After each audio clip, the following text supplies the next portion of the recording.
बहुत कुछ कहने की ज़रूरत नहीं है। आजकल सूचना क्रांति के इस दौर में हमसे ज़्यादा मालूम हमारे पत्रकार साथियों को होता है। तो बेहतर ये होगा कि आप सवाल पूछें, मैं आपका जवाब दूं। लेकिन आप सवाल कहाँ से पूछेंगे और आपके मन में कौन से सवाल चल रहे हैं, इसका थोड़ा सा अंदेशा है, मुझे थोड़ा अंदाज़ा भी है। सबसे पहले मैं आपको बधाई देना चाहता हूं कि आपने पत्रकारिता की उस मिसाल को जिंदा रखा है कि कम से कम विपक्ष से तो सवाल करते हैं ना, ताकि इस देश को याद रहे कि पत्रकारों का काम है सवाल पूछना। तो मैं आपके हर सवाल का जवाब दूंगा। जितना सवाल आप पूछना चाहते हैं पूछिएगा, बारी बारी से पूछिएगा, सारे सवालों का जवाब दूंगा। बस एक सवाल का जवाब जो मुझे लगता है कि आप सबके मन में होगा कि आप कांग्रेस पार्टी क्यों ज्वाइन किए हैं, उस सवाल का जवाब दे करके मैं हमारे जो अध्यक्ष हैं उनकी तरफ मुखातिब होऊंगा, माइक उनको समर्पित करूंगा। मैं कांग्रेस पार्टी इसलिए ज्वाइन कर रहा हूं कि मुझे ये महसूस होता है कि इस देश में कुछ लोग, वो सिर्फ लोग नहीं हैं, वो एक सोच है। वो इस देश की सत्ता पे न सिर्फ काबिज हुए हैं, इस देश की चिंतन परंपरा, संस्कृति, इसका मूल्य, इसका इतिहास, इसका वर्तमान और इसका भविष्य खराब करने की कोशिश कर रहे हैं। वो जो सोच है, उस सोच के बारे में आप अपने आप समझ जाएंगे, क्योंकि कहीं मैंने पढ़ा था कि आप अपने दुश्मन का चुनाव कीजिए, अपने विपक्ष का चुनाव कीजिए, दोस्त अपने आप बन जाएंगे। तो हमने ये चुनाव किया है। हम इस देश की सबसे पुरानी पार्टी, सबसे लोकतांत्रिक पार्टी, मैं जोर दे करके बोल रहा हूं लोकतांत्रिक पार्टी, ताकि आप लोग परिवारवाद पे सवाल जरूर कीजिएगा। लोकतांत्रिक पार्टी में हम इसलिए शामिल होना चाहते हैं कि हमको लगता है, और सिर्फ हमको नहीं लगता है, इस देश के लाखों करोड़ों नौजवानों को ये लगने लगा है कि अगर कांग्रेस नहीं बचा तो देश नहीं बचेगा। और ये बात मैं आपको स्पष्ट कर देता हूं, देश में प्रधानमंत्री अब भी हैं, देश में प्रधानमंत्री इससे पहले भी थे, देश में आगे भी प्रधानमंत्री होते रहेंगे।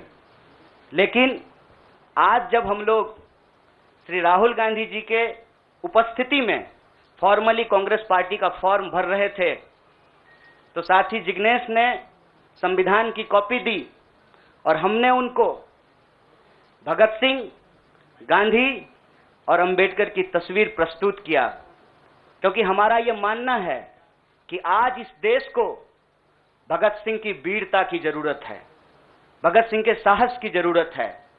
आज इस देश को अंबेडकर की समानता की जरूरत है और आज इस देश को गांधी की एकता की जरूरत है। गांधी जब कहते हैं रघुपति राघव राजा राम, पतित पावन सीताराम, ईश्वर अल्लाह तेरो नाम, सबको सन्मति दे भगवान, ये गांधी की एकता है। जब अंबेडकर कहते हैं कि किसी भी समाज का मूल्यांकन वहां महिलाओं की क्या स्थिति है इस बात से होगा, तब वो समानता की वकालत कर रहे होते हैं। मैं नहीं मानता हूं कि डॉक्टर बाबा साहब भीमराव अंबेडकर किसी एक समुदाय के नेता थे। कांग्रेस पार्टी ने, संविधान सभा ने डॉक्टर बाबा साहब भीमराव अंबेडकर को संविधान बनाने की जिम्मेवारी दी और उस संविधान के प्रियम्बल में यह लिखा है, हम भारत के लोग भारत को एक प्रभुत्व संपन्न समाजवादी धर्मनिरपेक्ष लोकतांत्रिक गणराज्य बनाने के लिए, इसमें समानता, न्याय के मूल्य निहित हैं। और जब भगत सिंह कहते हैं कि आप व्यक्ति को कुचल सकते हैं, विचारों को नहीं, आप बम और पिस्तौल से कभी इनकलाब नहीं ला सकते हैं, उस साहस की जरूरत है हमको। मुझे नहीं लगता है, मेरे बहुत सारे राजनीतिक दोस्तों को यह लगता है। मुझे लगता है कि यह देश 47 से पहले वाली स्थिति में चली गई है, लेकिन जिनको लड़ना है उनके पॉलिटिकल इमेजिनेशन में आज भी हर कोई अपना अपना शोरूम बचाने के चक्कर में है। रे भाई, मॉल में आग लग गया है, दुकान बचाओगे? बस्ती में जब आग लग जाती है ना, बेडरूम की चिंता नहीं करनी चाहिए।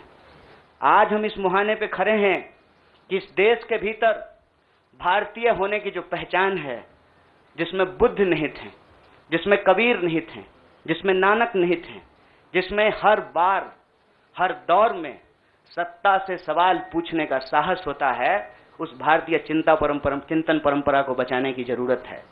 इसीलिए हम कांग्रेस पार्टी में शामिल हुए हैं कि कांग्रेस पार्टी वो पार्टी है जो गांधी की विरासत को लेकर के आगे चलेगा। कांग्रेस पार्टी वो पार्टी है जो सरोजनी नायडू के विचारों को लेकर के चलेगा। कांग्रेस पार्टी वो पार्टी है जो अम्बेडकर, नेहरू, अशफाक उल्लाह खान, शहीद आजम भगत सिंह और मौलाना अबुल कलाम आजाद के रास्तों पे चलेगा।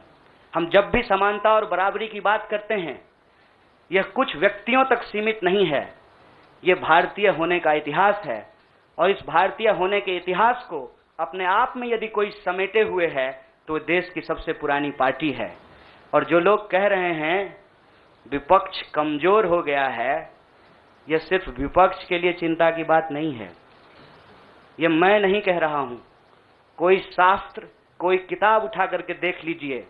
जब विपक्ष कमजोर हो जाता है, सत्ता ताना